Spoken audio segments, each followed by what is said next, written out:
Welcome to this year's Central Ideas 2025. My name is Johnny Alubu Selemani.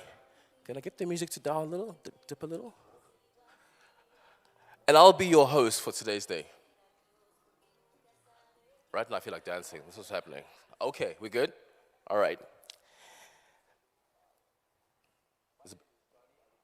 There's feedback as well. I can hear myself. It feels a little crazy. As I said, my name is Johnny Alubu Selemani, and I'm going to take you through the program today.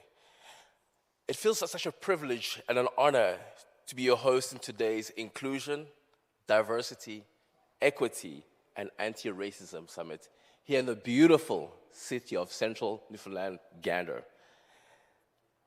And before we start the program, it's important for us to acknowledge the land on which we gather. So I'll read a few words just out of acknowledgement, but it is with deep respect and gratitude that we acknowledge that we're currently located on traditional Beothuk, Mi'kmaq, Innu, and Inuit territories. As newcomers to Uktahamguk, Newfoundland, as it's known, and Labrador, we commit to collective healing, true reconciliation, and land honoring. Now, for some of you who don't know, I am from Central Africa, and I'd like to teach you something, what we do in parts of, I'm from the DRC, but one of the languages we speak is Swahili. I'd like to teach you a word in Swahili, and no, it's not Hakuna Matata. I'm sure you've all heard of Hakuna Matata, and yes, it means no worries. Okay, but the word I want to teach you today is karibu. Karibu sounds like caribou, but with a stronger K, karibu. Now, karibu has two meanings. The first meaning is close, but the other is welcome. So can you say karibu? Close enough. All I heard was caribou, but karibu was good enough. Now, when you welcome people into a space, it's important to communicate the rules of the space. So I'd like to cover some basic house rules or housekeeping rules as we are welcomed into the space. The first thing is there'll be no food allowed in the space. Now, we have a dining hall, a gymnasium where food will be served to my right, to your left. When it comes to smoking, no smoking is allowed in the premises. I'm sure you'll see the signs outside that says no smoking. So if you need to smoke, please go out as far as possible, and you'll see the signs that says no smoking. You go beyond that. We have upper and lower level. Some of our activities will be done also upstairs, but we will communicate that closer to the time. And if you need anything, whether it's an emergency, a complaint, a praise, look out for the people with the ANC lanyard. Ideally praise, not complaints. But they're floating around the room. And they should be also around the table where you did the registration. We have a prayer room, and we also have a quiet room, just in case you need to decompress, because today's material can be very sensitive, can be triggering. So we have those spaces available. And again, you can ask our lovely ANC staff with a lanyard on them. In case of emergency, follow the emergency sign. But if you need first aid, please don't come to me. Again, ANC staff will be able to direct you to all the things you need. Lastly, where I'm from, we believe in applause. Now, there's a difference between clapping and applaud. Clapping is the action of bringing the hands together and doing this, whereas applaud is more of a using claps, cheers, whistle, excitement, basically. I will accept as part of the applause. Now, the reason why I teach you that is because we have a few guests coming up, a few speakers coming up, and I like to encourage them with applause. Again, where I'm from, it's important to acknowledge that people come up from different backgrounds, different spaces, but they also have different approaches to speaking. So when they come up here, when I call them up, please give them a round of applause to make it easy for them. Is that okay? If it's okay, please nod. Okay, I see a lot of nods in the room, so I'm going to go with that. The first person I'd like to invite up here to say a few words is Frank. Now, Frank has got an interesting resume, but can you please give a warm welcome, a round of applause for Frank as he comes up?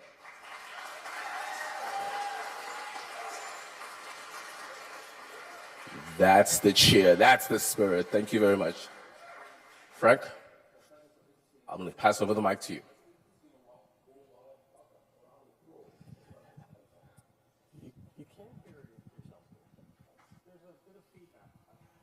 Anyway, good morning, everybody. Can you hear me fine? I don't usually use a mic, but in this room, I guess it's necessary.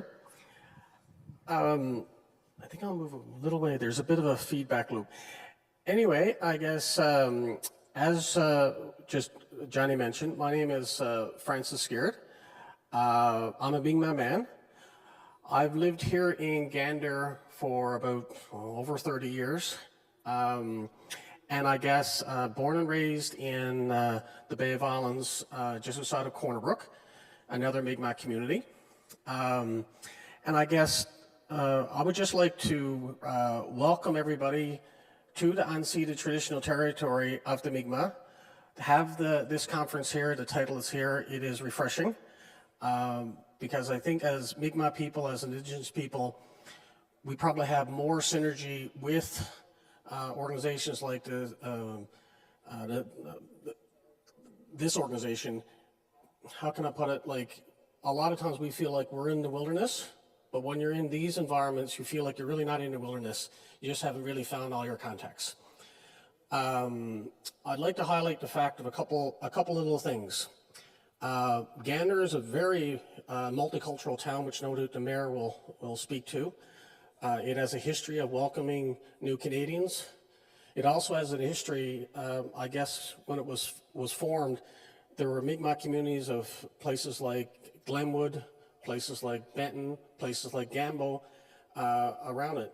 And by its very nature, in and around this place, there's approximately 20% of the population are either status Indians like me or self-identifying Indigenous people. So you just look at it as a demographic, approximately 20% of the people are looking for unique services. Halibut First Nation, which I'm part of, can only offer so much of those services, but the municipalities, and I don't want to keep kind of complimenting the mayor because we tease each other up. Keep going, yeah. But the town of Gander has been an extremely warm landing place for us ever since I've been here. And you know, even to this day, if anything, they're kind of coming to us asking what can they do, what for us. You just think of it, a municipality coming to the Indigenous people asking what can they do. How many years back would that have been exactly opposite? So I hope ANC feels the same. And if not, please reach out to people like Piercy, and I know some other people around the room, and some of the organizations. So we're here to help. We're here to offer services. And I also remember a previous mayor, and Piercy will probably know who I'm saying here, is that when you come to Gander, spend lots, spend often, good old Claude. But really, to be fair, to have a provincial conference coming to Central Newfoundland, we like it when it comes every year. So, in short, thank you and welcome to Gander, the traditional unceded territory of the Mi'kmaq people. Thank you. Appreciate that. Thank you. Thank you so much for those welcoming words. Karibu, karibu, Frank. Thank you so much. And it wouldn't be fair to have Frank up here without having the man who he compliments so frequently. So could you please give a warm welcome to our mayor, Percy Farwell, please? Thank you.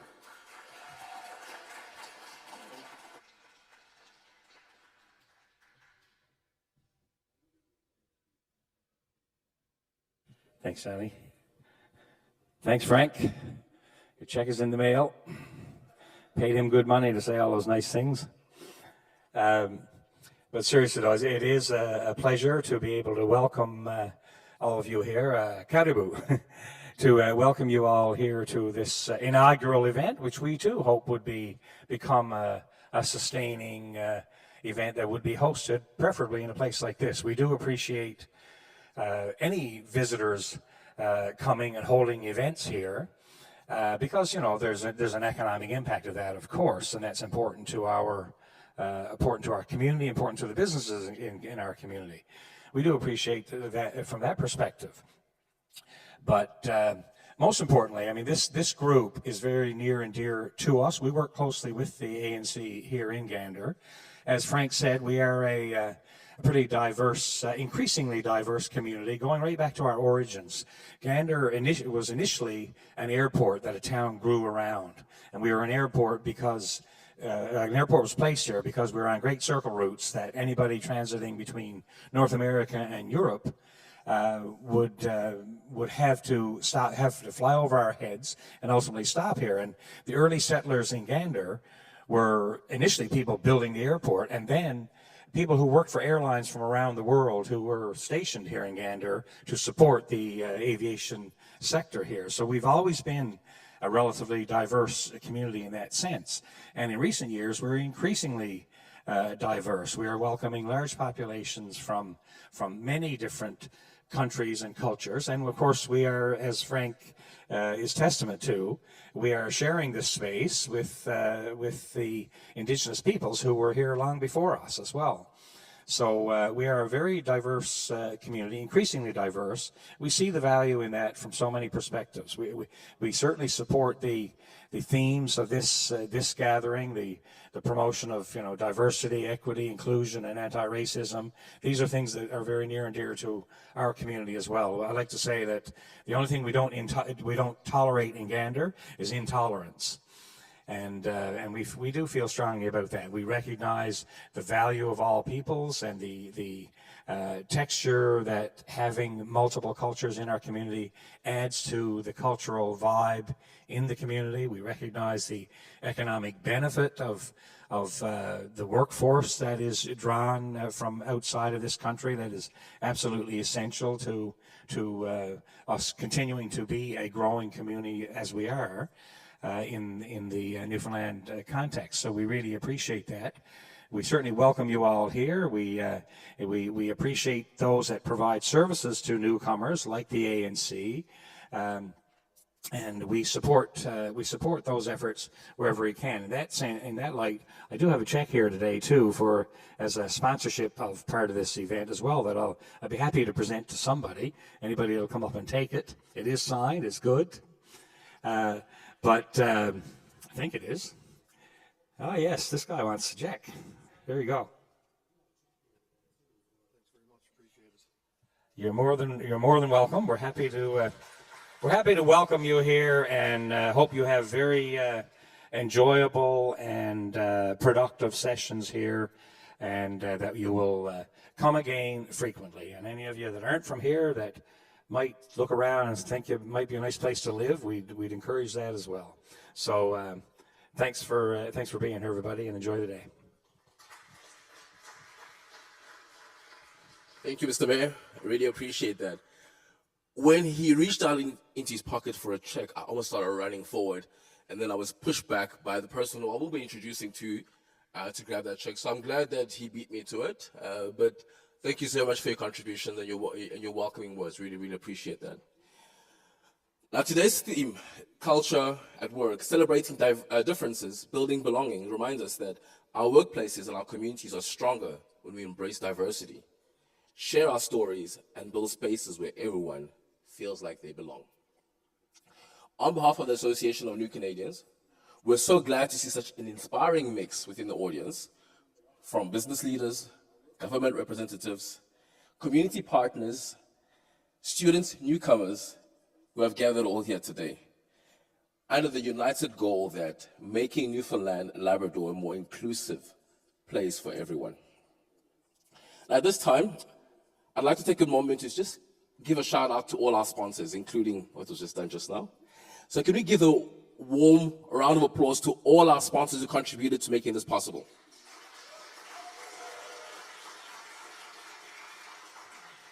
It's a long list, but I think the organizers can speak more about that. But we really, really appreciate the sacrifice, the dedication, the commitment to making this possible. Now, our next speaker, you actually saw a quick glimpse of him, but last night he topped the charts, the karaoke charts, that is.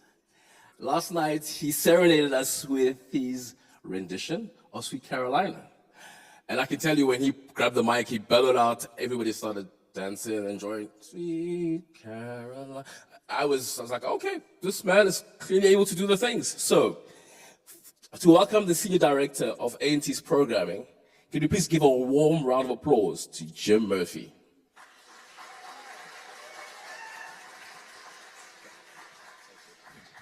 No, I'm not going to try to sing again this morning. Thank you very much. The first thing I would really like for you to do is to turn to somebody next to you and maybe say hello in your own language. And if you speak a different language, look around and say hello to somebody in your own language, just to get an idea with regards to, you know, the diversity even in this room. So hello everyone, bonjour, buenos dias, buenas tardes, buenos dias, salam alaikum, dobre deng. Lots and lots of culture in the room, which is really exciting. So my name is Jim Murphy. I'm the Senior Director of Programs with the Association for New Canadians. Been with the organization about 8 years now. And we are a wonderful organization. I can't say enough about what we attempt to do for newcomers. And it's been interesting in terms of a professional journey. But I think what's most interesting is the impact that we've been able to have on the lives of newcomers in the province over the last, actually more than 45 years that we've been in existence, which is amazing. So we currently have about 8 satellite offices across the province, if you were unaware. So we have a great footprint across the entirety of the province. And our focus really is on settling newcomers, but also welcoming newcomers to communities and working with communities to ensure that they feel like they're part of something. And it's that sense of belonging that is so critical and so important for us. And that's why we are kind of here today, to celebrate that sense of belonging and the diversity that we are starting to see in many of our rural communities, central Newfoundland included, Gander certainly included, and beyond even, you know, the periphery of Gander. We see lots and lots of diversity. I'm sure you've all been witness to that when you walk around areas and you see newcomer faces contributing to our economy and to our culture. You know, this is a very, very critical part of our growth as a province. If we expect to continue to grow, we must look at how immigration contributes to this. It is actually a critical factor in our growth.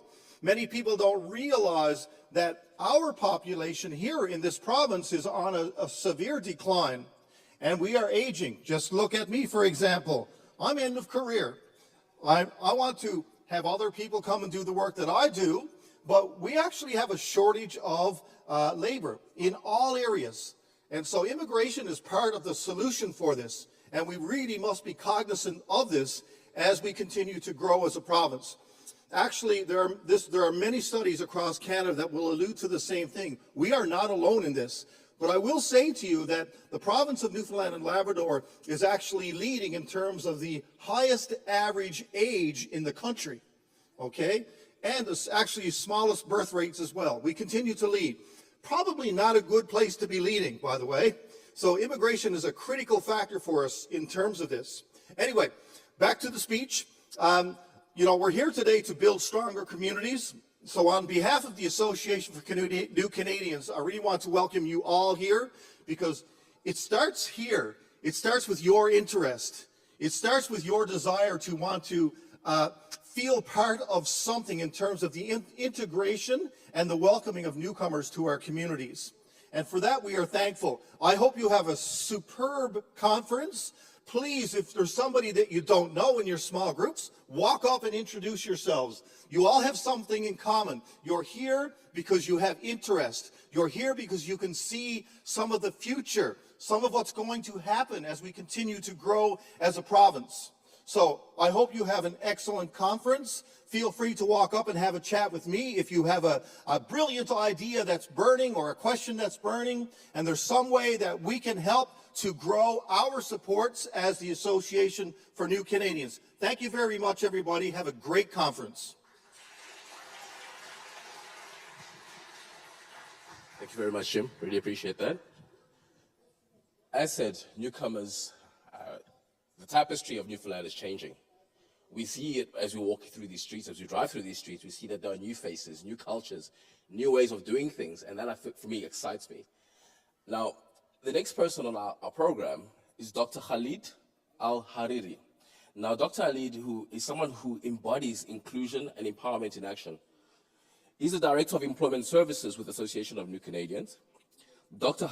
Al-Hariri has dedicated his career to helping newcomers succeed through meaningful employment and education. His research in multiculturalism, social justice explores how we can create fair and equitable hiring practices that reflect the diversity of our communities. Now, I see he's right there, so can you please give him a warm round of applause? Thank you.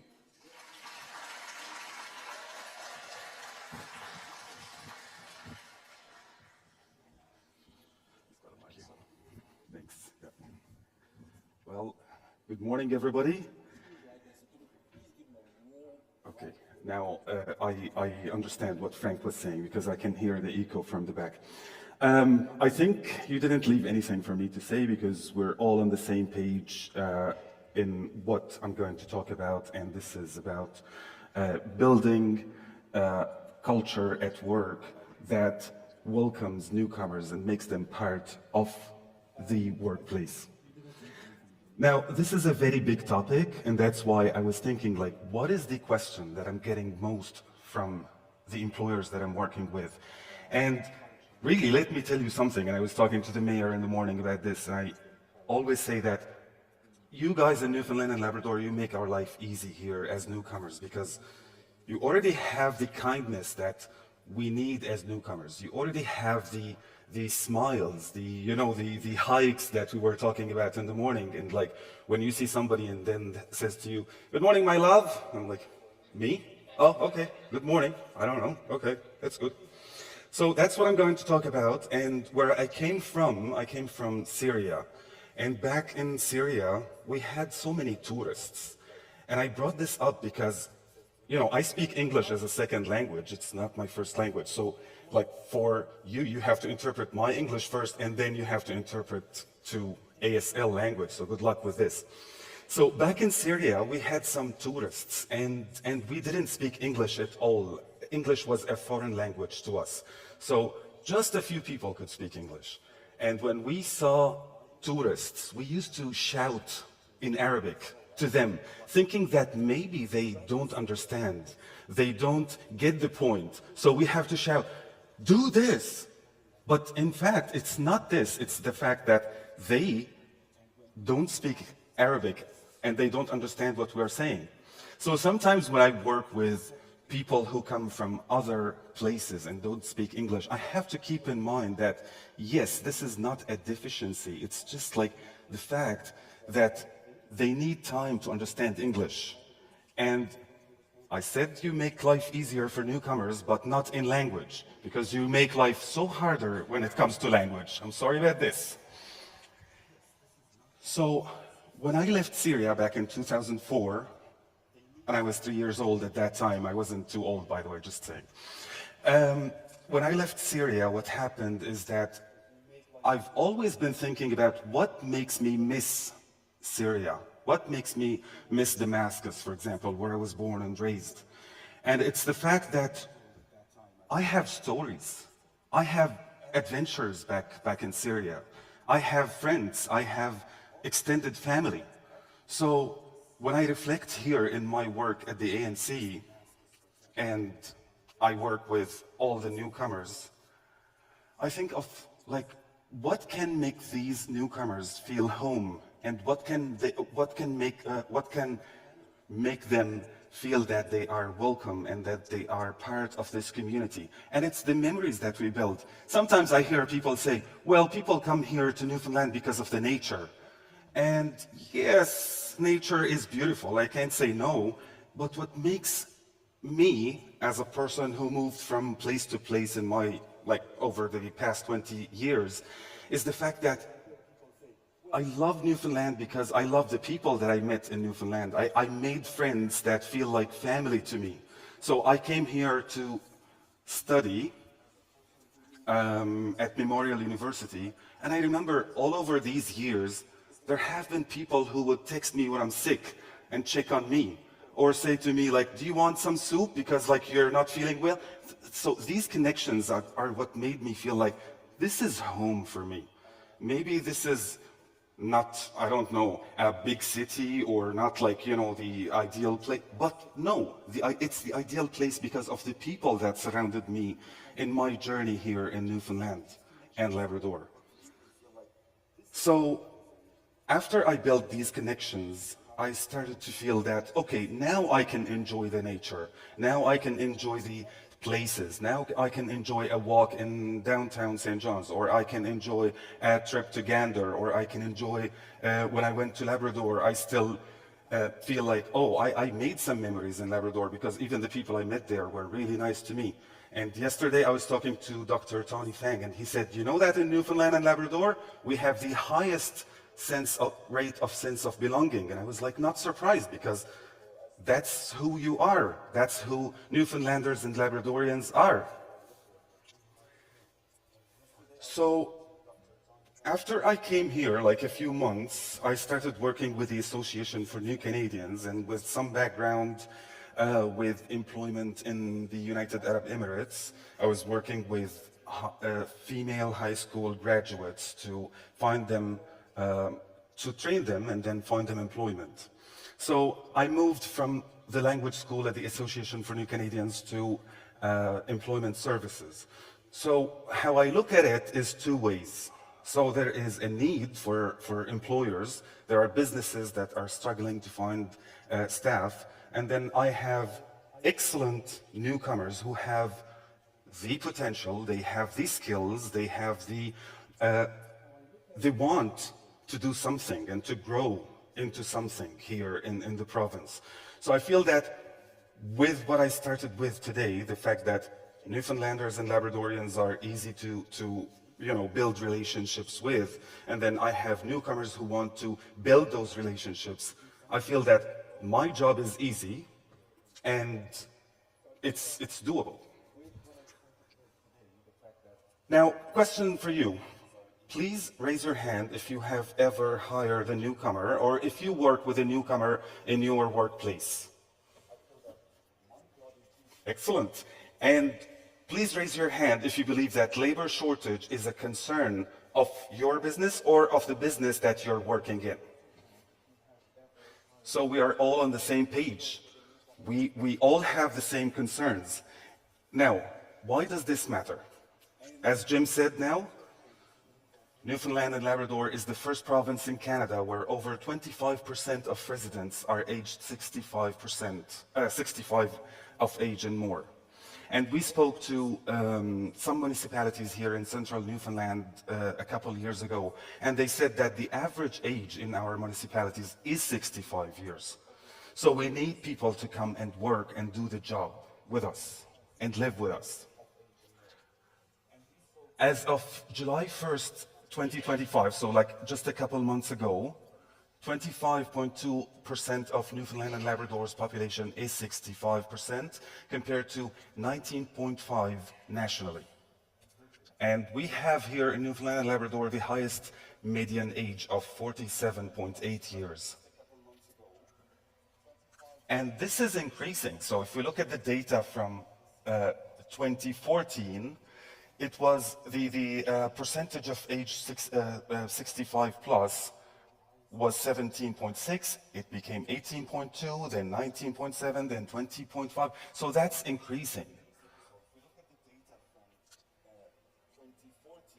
On the other hand, in 2018, there were 2,400 unfilled jobs in Newfoundland and Labrador.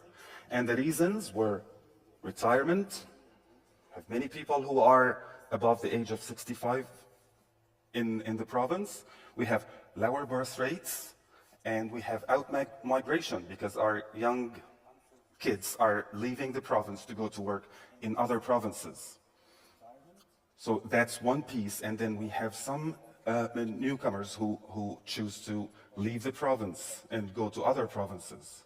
So I thought of this and I thought, like, what is the skill that Newfoundlanders and Labradorians have that will make this issue or resolve this issue?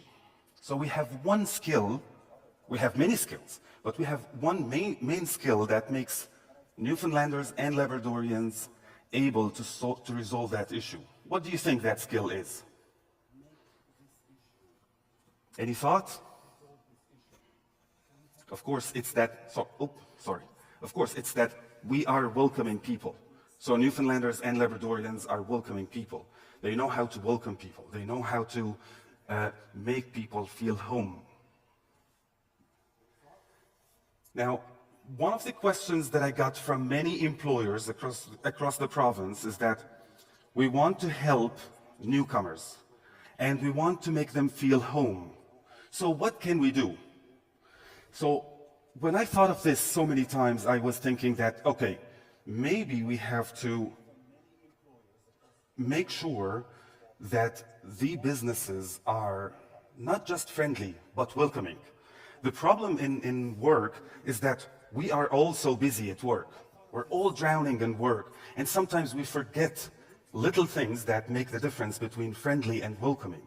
So that's why it's important for all of us to think of, okay, so when I have a newcomer working with me, I have to make the extra step to make sure that this newcomer is welcomed.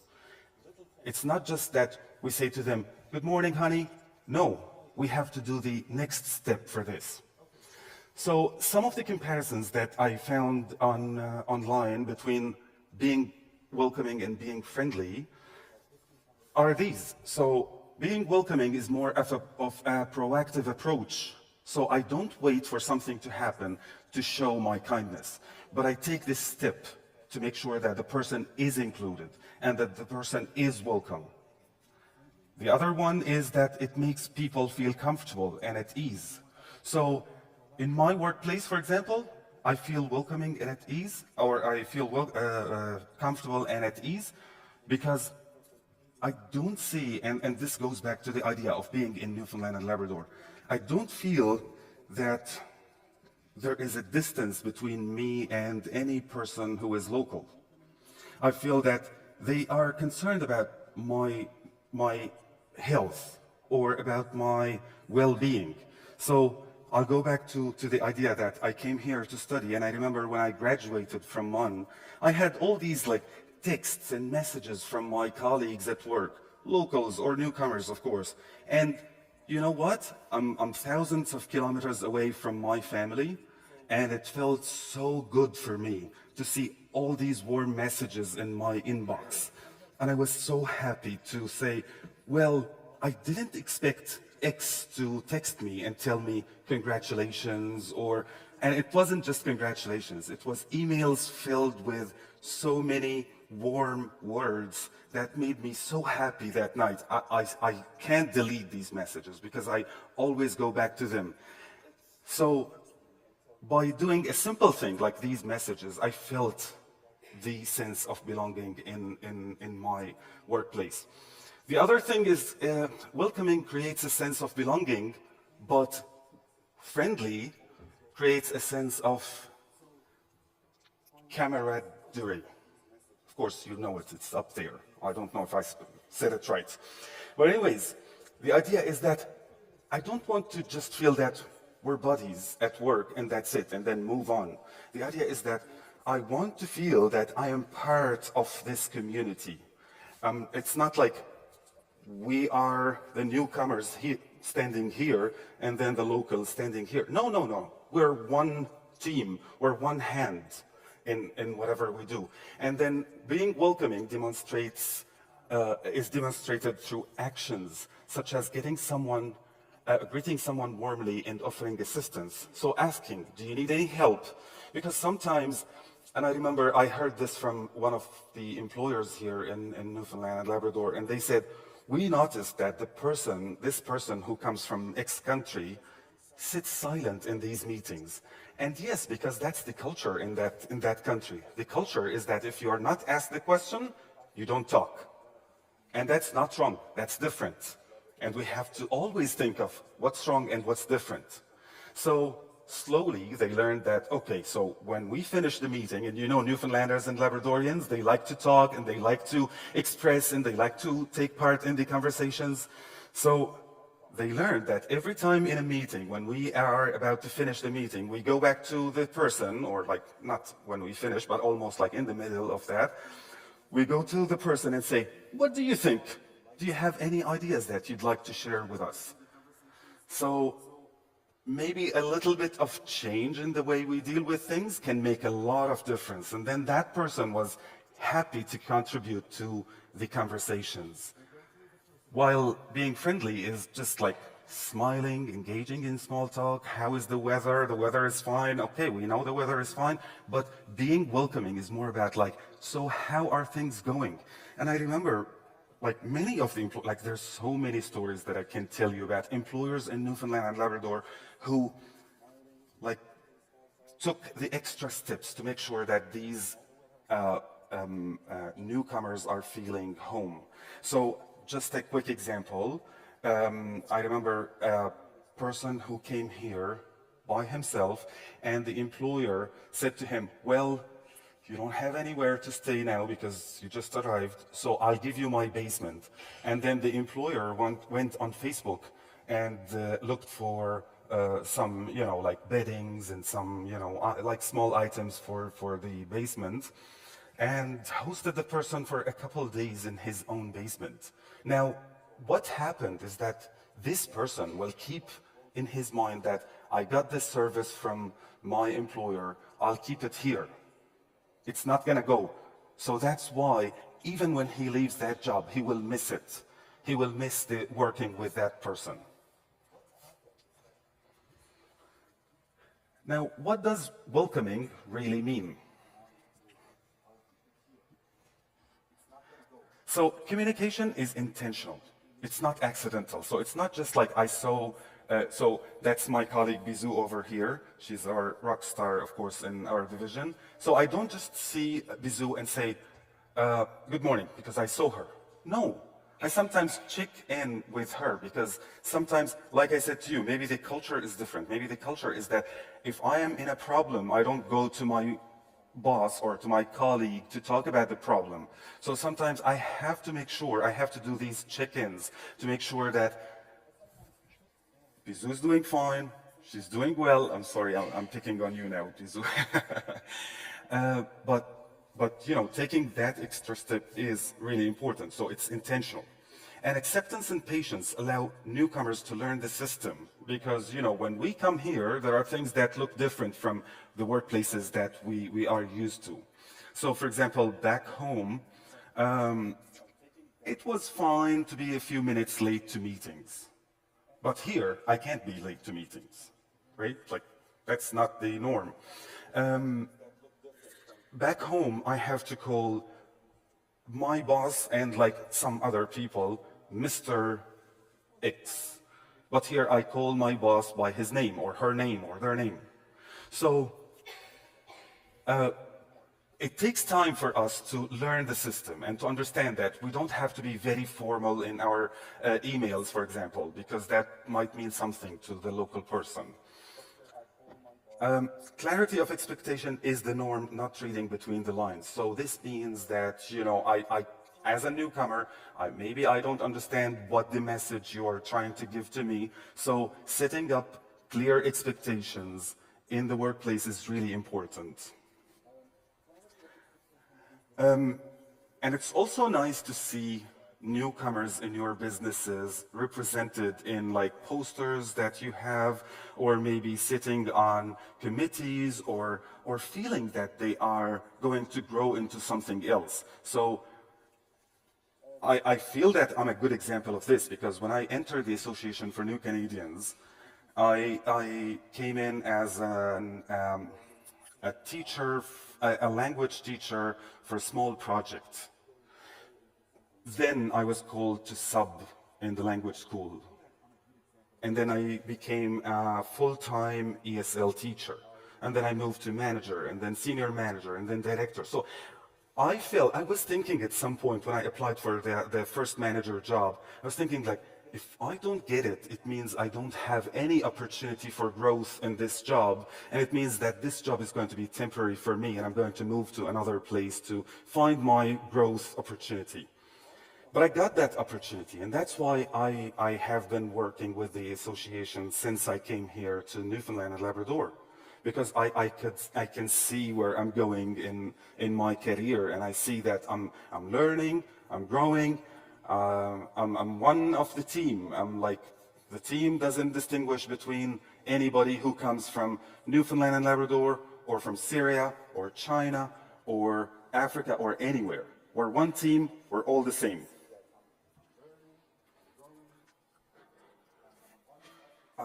Okay. And what's more important is that the community, so outside of the workplace, the community is engaged. So I can give an example from some of the clients that we sent to work in one of the towns in central Newfoundland. And, you know, the clients were working, so we sent about 24 clients to that town. And they were working from, let's say, 8 to, I don't know, 4 or 5 p.m. But what about after work? What happened? So when we were speaking to the municipality, they said, well, we have the, you know, like every town has its day, so Gander Day, St. John's Day, Eastport Day, etc. So they said, we want to engage these newcomers in our day, which is coming in a few weeks. So newcomers, of course, they were happy to share their culture. They were happy to see themselves represented on that day and to show the traditions of their home countries to other people. And, you know, like, of course, Newfoundlanders and Labradorians are so nice, so they go to them, oh, that's so nice, that's so good. So they feel happy. They feel happy to share and to learn from Newfoundlanders and Labradorians. Now, when I learned yes, bye and geez, bye in the office, listen, that's the only 2 words I was saying to them in the office for the whole time. And then they, like, even them, they were telling, please stop doing it.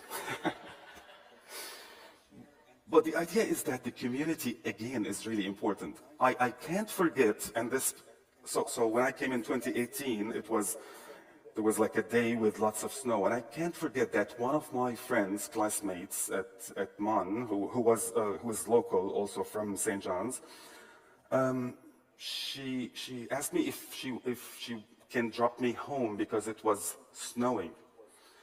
And I can't forget this, because this meant a lot to me, that somebody like who hasn't met me before, maybe like we knew each other for like just 2 weeks, is really thinking about my, you know, like my well-being in general. So the community is really important and takes an important part in making me feel that I am part of this whole group. I'm not just an outsider who came here and like, hey honey, what's up? And then like move on. No, I am part of this whole. And also something that's really important, because I come from the Syrian community, and I always talk to my community about like how things are going. And I'm so proud of like the achievements of the Syrian community who started to come here in 2016. And now I look at them and they're working, they have good friends with everybody in the province, and some of them started businesses, so I'm so proud of their achievements. And one thing that we keep talking about is that we don't want to always receive services. We want to be part of contributing to the like overall show in the province.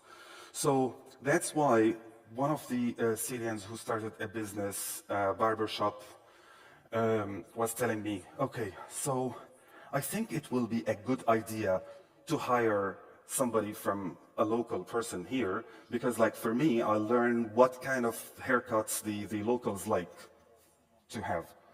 I was like, well, this is really a good idea. So you are now contributing in a different way. You're finding opportunities for newcomers and locals and everybody, because you're growing the economy in a small way, in your own small way, but you're doing something that's important.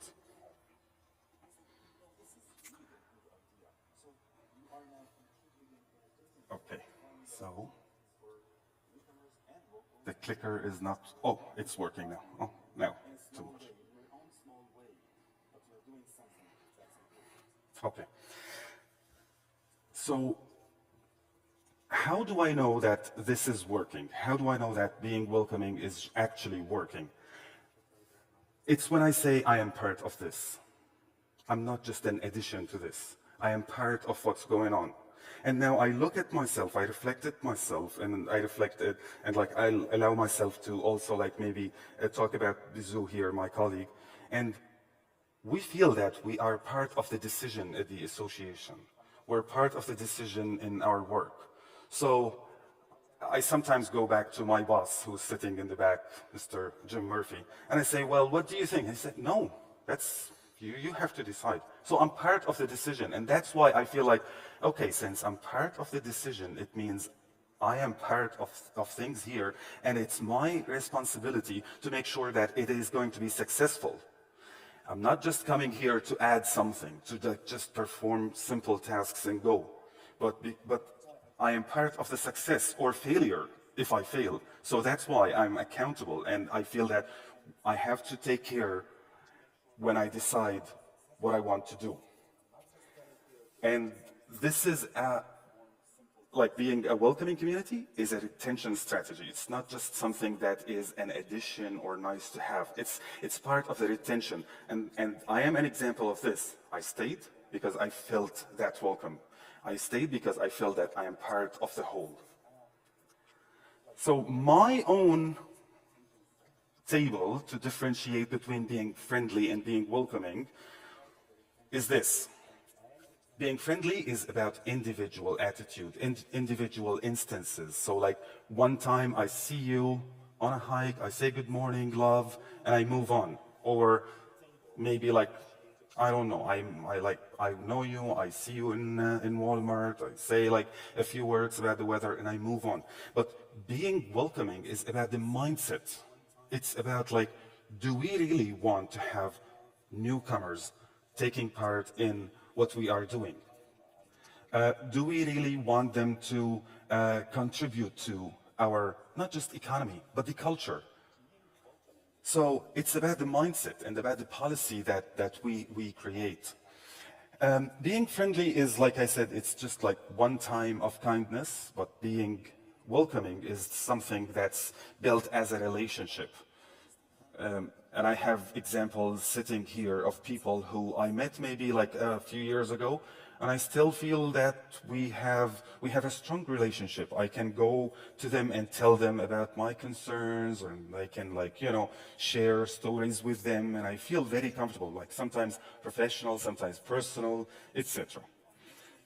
So the last one is social circles are the same. Newcomers are an add-on, but when we are a welcoming community, newcomers are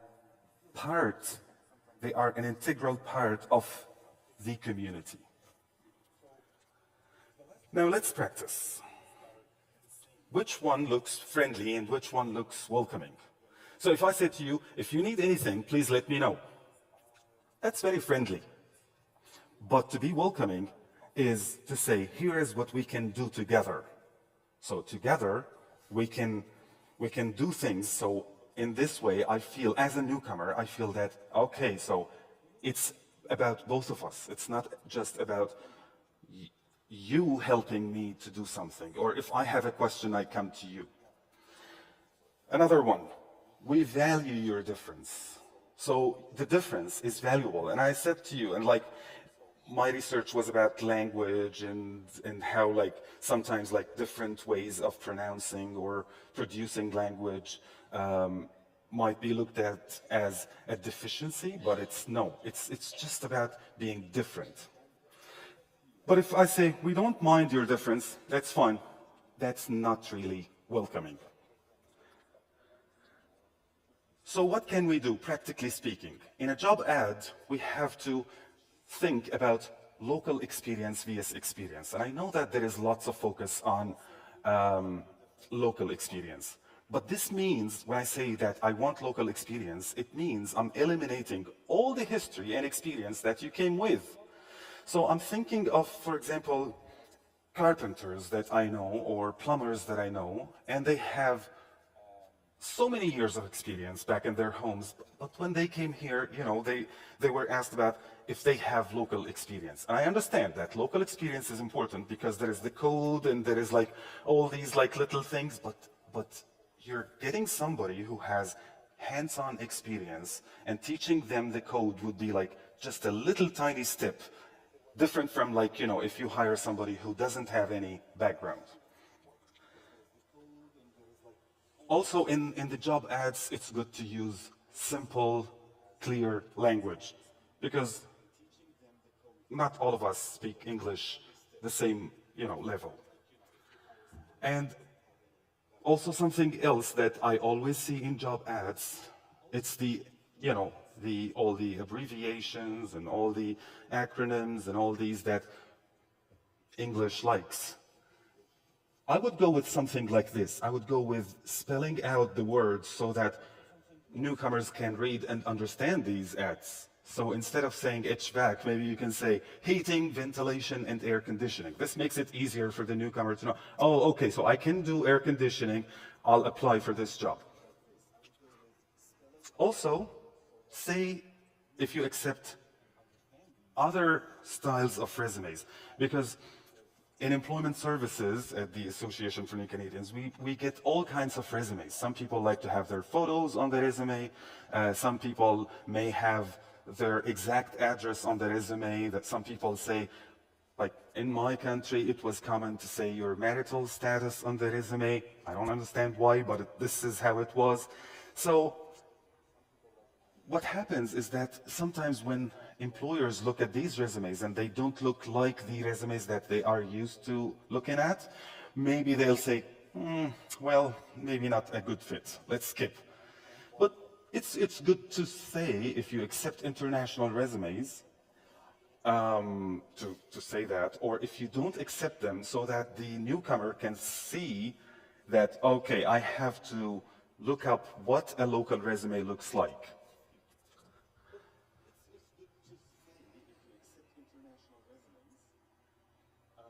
Okay. And then we come to the onboarding. And in onboarding, I think there are a few things that are really important to do. Pre-day one, it's nice to send clear instructions. So where is the location exactly? Is there a dress code? I remember in my first job, I was wearing a suit to the job, and we were moving compressors from one store to the other one, and it wasn't actually what I was supposed to be wearing. But for us at that time, common practice is that if you have a degree and you go to work, that's what you should be wearing. And remind them to bring lunch, like small things. Because, I've never had lunch at work until I came to Canada. Because it wasn't the practice, it wasn't the tradition to have lunch back at home, in the workplace. But here in Canada, I realized that, well, people take lunch time between 12 and 12:30. So good to remind these newcomers that, well, you should bring your lunch with you. And also a name, a phone number, contact information of the person who will meet the newcomer would be really helpful. We work with construction companies, for example, and they always give us the contact information of, because the employee will not go to the company headquarters or office, but they will go to the construction site sometimes. So we try to get all the information before we send the client to the workplace. So where is the location, who they are going to meet, what's the name of the person, any phone number that they can reach out to, etc. And also simple things like safety boots. Because, we never wore safety boots. And I remember when I started working at the ANC, I was teaching English for agricultural purposes. And there was a lesson about safety. And I asked the newcomer students, so tell me about safety. What kind of safety measures did you use back home? And I remember they said, only God saves us. I was like, not in Canada. In Canada, there are other things to do. Yeah. And really nice, and I feel that this is a key in the workplace, but also if somebody comes to live in Gander, let's say, to assign a buddy. Somebody who's not my boss, but somebody that I can speak to and I can feel more comfortable to ask questions or, learn things, or, if I want to figure out something. Please use plain English and try not to use Newfoundland and Labrador English, because it's very hard. And I know it's sometimes very hard even to people here in the province. It's lovely to hear, but it's really hard. So avoiding these acronyms, avoiding these like very fast paced production of language, that would be really helpful. And use visuals wherever you can. And we worked with one of the construction companies, and they said, okay, so instead of having signs that say, don't go this way, we will have a visual. And then that made it easier for newcomers who don't have so much English to like understand that, okay, I shouldn't go that way, I should go this way, for example. And there are so many unwritten rules. I can give you so many examples of these. So, for example, in virtual meetings, nobody will write to you, like if there is a virtual meeting with so many people attending, we should all have our microphones muted. And this is an unwritten rule. So for a newcomer, it doesn't hurt to say it to them, to verbalize it to them, because maybe we don't know. Maybe the culture back home is different. Maybe I didn't think of it this way. And last but not least is to check understanding. So after you finish talking and explaining what's expected, ask them, so are we good? Would you like to tell me again what was explained? Just to make sure that they understand. And we sometimes joke about like the fact that sometimes when I don't understand something, and like when I was like learning English in the early days, when I didn't understand something, the easiest thing to do is to say, yes, yes, yes, okay. Just to get rid of the person who's talking to me. But that didn't mean that I understood what was said. Now, lastly, and this is not the last slide, by the way, just saying, but in this group of points. So, praise asking questions. So if the newcomer comes to you with a question, that's really nice. Make them feel comfortable asking more questions. Follow up verbal instructions in writing, because you know what? We have so many apps on our phones that we can use to translate these instructions.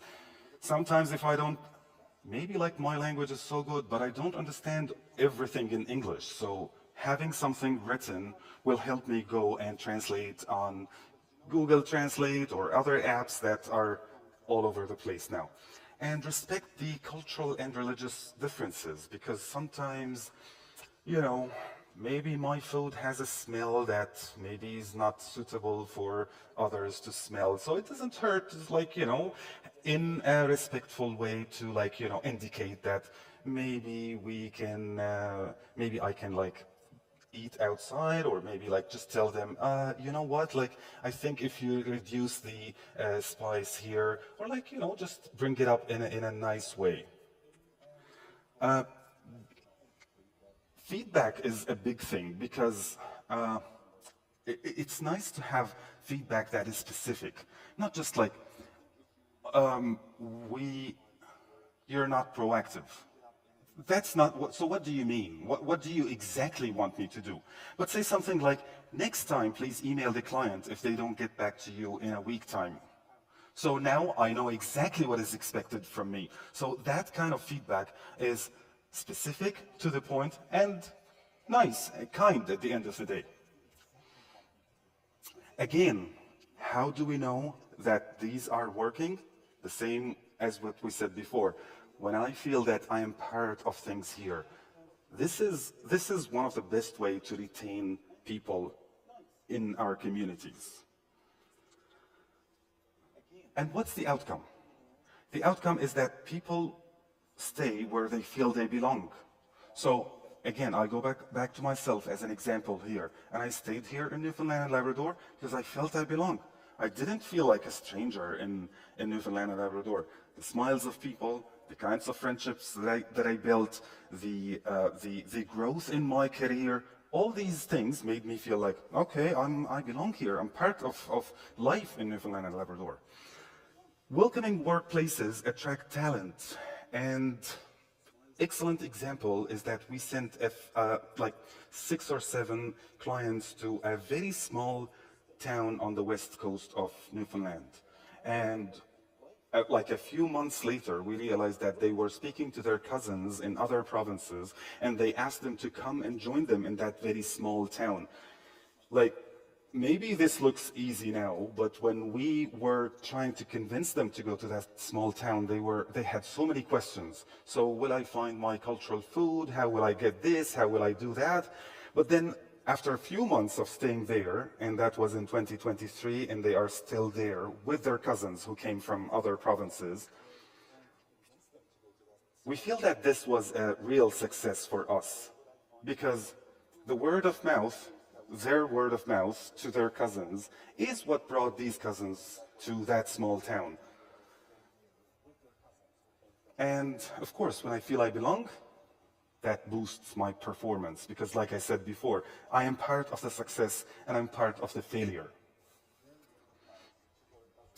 I told you I was a teacher, so of course I can't let anybody go without a homework. So the homework is for everybody to think of one way that they can think of to make the workplaces where they are working more welcoming and more appealing for everybody to feel we're one team. We're not like us and you, us and them. No, we're all one. Now, here comes the role of the Association for New Canadians and our Employment Services Division in particular. We have so many services for employers to make sure that they are receiving the support that they need to make their workplaces more welcoming. So we have, of course, access to a very diverse talent pool. We help in the recruitment and support for all employers, from screening newcomers to training them, to like any kind of support that you can imagine in terms of recruitment. And also we help with the onboarding and training while the newcomers are in the workplace. We serve so many types of newcomers. We have permanent residents who are economic immigrants, sponsored by families, government-assisted refugees. We also serve refugee claimants and protected persons, so somebody who comes to the country and seeks asylum, and then people who get approved for asylum, they become protected persons. We also support temporary foreign workers from like work permit holders, and of course, students who are authorized to work in the country. We have many services and programs. I can name just a few here, just to highlight the fact that we look at the market, we look at the needs in the market, and we build the programs based on that need. So we noticed that there is lots of needs in construction. So with our friends in the provincial government, we work to get programmings up and running for construction, one called Build Your Future, and that's open to any newcomer. And part of it, so it's two parts. Part of it is in partnership with the Millwright College. And we have also an ESDC funded project that's for youth, I think between 15 and 30 years old, and that's Newcomer Youth Trades Toolbox. And mentorship programs, we have internships, we have all kinds of programs that address the specific needs of the labor market in our province. Then we have the core weekly programs that happen on a weekly basis, and that includes employment readiness training. So before we send somebody to you, we do some language coaching, so that's language for the workplace. It's not just general English, but it's specific to the workplace where they are going to work. We also do some soft skills training. We talk about Canadian workplace culture and what to expect in the workplace in Newfoundland and Labrador, for example, business. Interview preparation, digital literacy, and so many resources that our clients have access to, from laptops to other resources. We see the impact on a daily basis, and let me tell you that there is nothing in the world that can make me happier than seeing these messages coming to my colleagues in the Employment Services Division. Things like, people here are very nice, and it's really beautiful here too. Nice place to work. So these newcomers are happy and appreciative of the opportunities that all the employers in the province are giving to them. And it feels so good to hear somebody saying, someday I will tell my children about you and your colleagues, that in today's world of wars and violence, there are also kind people that Canada helps and supports complete strangers like family members on the difficult path of immigration. This is so heartwarming and so nice to hear from all the people that we help. And why? Because of Newfoundlanders and Labradorians, because you are taking that extra step to help and support these newcomers to integrate and feel home. Unfortunately, that's it for me. I like the microphone, but I have to step down and, sorry. Thank you so much. Thank you so much, Doc. He actually did say he was a teacher, and you could see it, the way he gave us some very valuable lessons. As a newcomer, listening to some of these things, sometimes it feels like it's common sense, but there's an expression where I'm from that says common sense isn't always very common. So making assumptions, they say when you assume who's the ass, I don't know, somewhere around about there, but you get the drift. So learning to be patient and listening. And when I was taking notes at the back, then I thought, you stay where you belong. My parents have been in central Newfoundland for over 14 years. And because of how they feel, the belonging that they felt over here has made it easy for our entire family to integrate. So as employers, as employees, it's always good to know that when you make an effort, when you're willing to ask questions, engage, it definitely provides a welcoming environment that makes it easy for people to feel like they're welcome. And as he said, when you feel welcome, you want to stay, right? I mentioned the word karibu, which is Swahili for welcome. And when you welcome in someone's house, it's important to be fed. So we're going to give you a short break with some food. We're going to, to my right, your left, I'm going to direct you to the gym where the food will be eaten, and left, again, only water in this space. And one of the performers in there is a guy called Bobby Black. He's an Afrobeat artist. He's a good friend of mine. Someone who I met at Cobbs Park about a year ago. Someone asked me last night, where did you meet Bobby? And I couldn't remember. And it was one of those where we were at Cobbs Park last year sometime, and someone said, there's a newcomer here. I said, where is he from? And apparently, he loves to sing. I'm like, oh, let's connect. And I started hearing his story, because we talk about sharing our stories and hearing our stories. And we found so many points in which we connected, and we become such good friends over the year, but it feels like a lifetime. So I'll encourage you, as you listen to his music, take a moment to take it in, ask him questions, take some photos, make him feel important, make him feel welcome. Because again, where you feel welcome is where you will stay.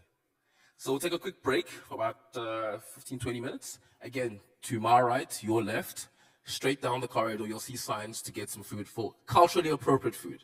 Thank you very much.